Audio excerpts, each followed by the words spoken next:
So yan po mga kalingap, grabe po no, yung tindi po ng bulong nga po ni Kalingap JJ nga po dito, at talagang kitang-kita po natin yung saya. Maging itong si Kalingap Edu po mga kalingap ay napasayaw nga po dito sa bulong po ni Kalingap JJ. At kita rin po natin sa video nga po na maging sina Kuya Bal, Ate Edna nga po talagang napapasayaw. Kahit sino naman po mga kalingap. At yan nga po narinig naman natin yung sinabi nga po ni Kalingap JJ na panalo nga daw po yung kalingap po, di ba? Napakaswerte po mga kalingap at ang saya-saya, di ba? At yan nga po talagang sikat na po talaga yung kalingap nga po, dahil isa po ang kalingap nga po sa naimbitahan nga po dito nga po sa show po ni Dingdong Dantes, na kung saan ay talagang marami po yung nanonood po at ang kalaban nga po nila dito mga kalingap ay ang The Good Mangyan nga po mga kalingap. Pero yun nga po mga kalingap, sobrang excited na nga po natin na mapanood na po sana natin ang Family Feud. Pero balita po natin mga second week po ng September, kaya mga ilang araw pa po bago po natin ito mapanood nga po sa GMA nga po dito sa Family Feud. At marami na po yung excited nga po na mapanood, at marami rin po tayong mga nababasa nga po na gusto na po nilang mapanood nga po.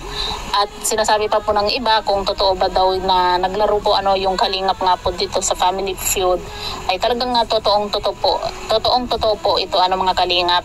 At yan nga, narinig naman natin dito kay Kalingap JJ na nanalo nga daw po ang team kalingap nga po. At narinig rin natin na napakalaki po ng napanalunan po nila 200k. Malaking tulong na rin po yan mga kalingap. Pero yun nga po mga kalingap, marami po yung nanghihinayang din po kasi hindi po nakasama po ang Kalingap Angels. At nabalitaan din po natin na yung mga staff nga daw po ng Family Feud ay hinahanap nga daw po itong si Carla at itong si Fiance, di ba? Grabe sikat na po talaga yung Carzi. Kaya nakakatuwa lang po mga kalingap, kasi maging mga Kalingap Angels, lalo na po ang Carzi nga po, ay talagang sikat na po at kilalang kilala na po ng karamihan. Kaya kahit na po yung paninira po na ginagawa po ng iba dito nga po sa Kalingap, ay kita naman po natin habang ibinababa po or hinihila pababa nga po ang Team Kalingap ng mga ibang basher, mga anti-Kalingap, ay mas lalo naman pong itinataas po at mas lalong nakikilala po ang Team Kalingap nga po.